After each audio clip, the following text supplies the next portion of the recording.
Olá pessoal, tudo bem? Sou o João Felipe, psicólogo do Espaço Minder, e hoje a gente vai falar aqui sobre como nós somos herdeiros da covardia e do conformismo.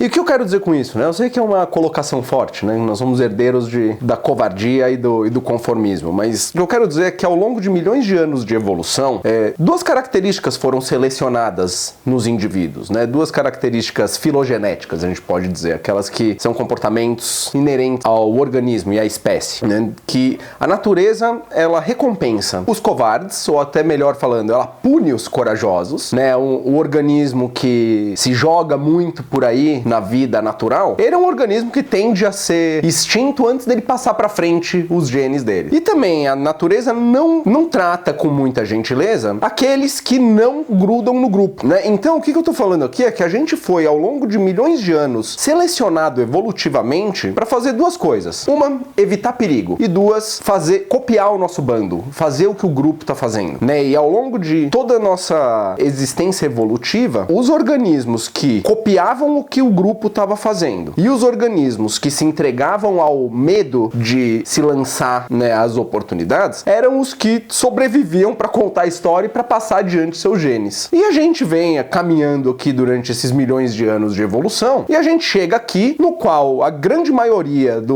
dos nossos antepassados eram os covardes e os conformistas, né? Aqueles que não se jogavam pro mundo, né?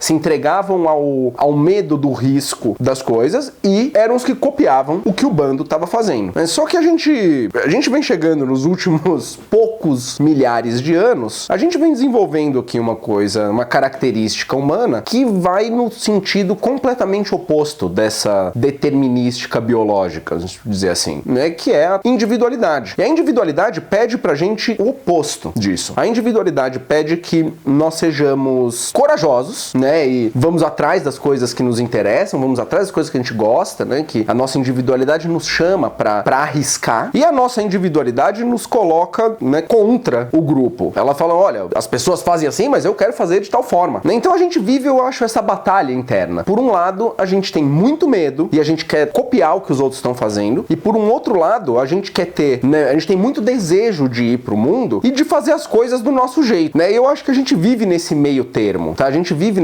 entre a cruz e a espada aqui, a gente vive entre a covardia e a coragem. A gente vive entre o conformismo do grupo e o contrarianismo de fazer o que a gente acha certo independente dos outros, né? E eu acredito que, por mais que sim, é verdade, seja um risco mesmo. Se jogar na vida e fazer as coisas diferentes é um risco. Eu acho que, do ponto de vista da nossa individualidade, a gente encontra, inclusive, o que a gente chama, né, de felicidade através de se arriscando em conquistar as coisas que a gente gostaria e também fazer as coisas do nosso jeito, para além do que a nossa comunidade social, né, os nossos pares estão fazendo. E vocês, me contem um pouquinho, vocês sentem isso, assim, de uma certa forma? Vocês sentem esse chamado para os dois lados, né, e a gente tendo que decidir o tempo inteiro? Como é isso para você? Deixa um comentário aqui para mim, eu vou sempre fazer um esforço para responder todo mundo. Tá bom, pessoal? Um abraço para vocês e até a próxima.